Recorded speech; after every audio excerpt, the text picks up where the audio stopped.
In ancient Greece, on the island of Cyprus, there lived a handsome and talented sculptor named Pygmalion.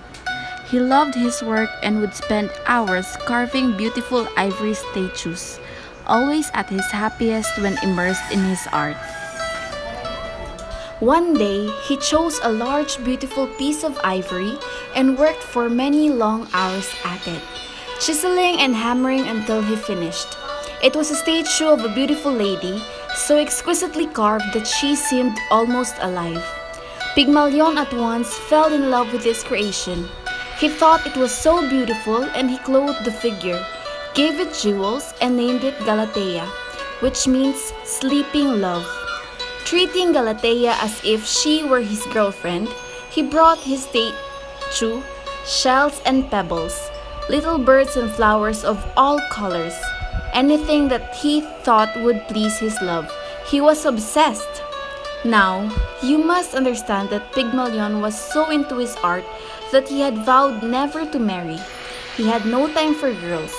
He would always say, just his art and his sculptures. To punish this disrespect, Aphrodite had cursed the women to a loveless life of prostitution, and this was what had caused Pygmalion to want nothing to do with them in particular, and women in general.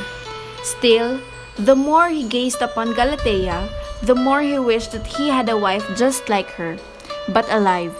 The statue was so gorgeous and perfect that he dreamed that she were flesh and blood, responsive to his words and touch.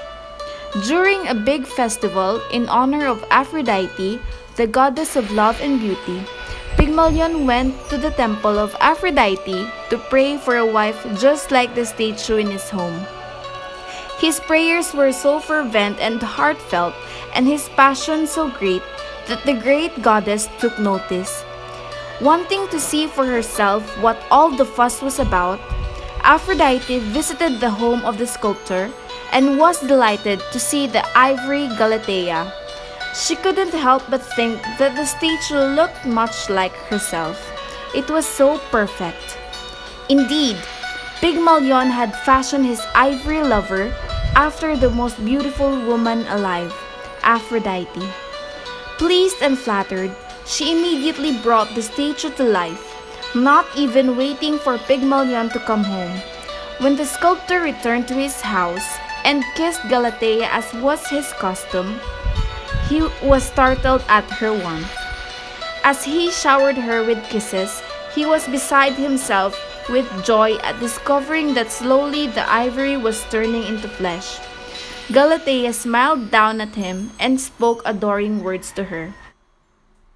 Galatea told Pygmalion that it was his deep love for her that had convinced the goddess of love to bring her to life.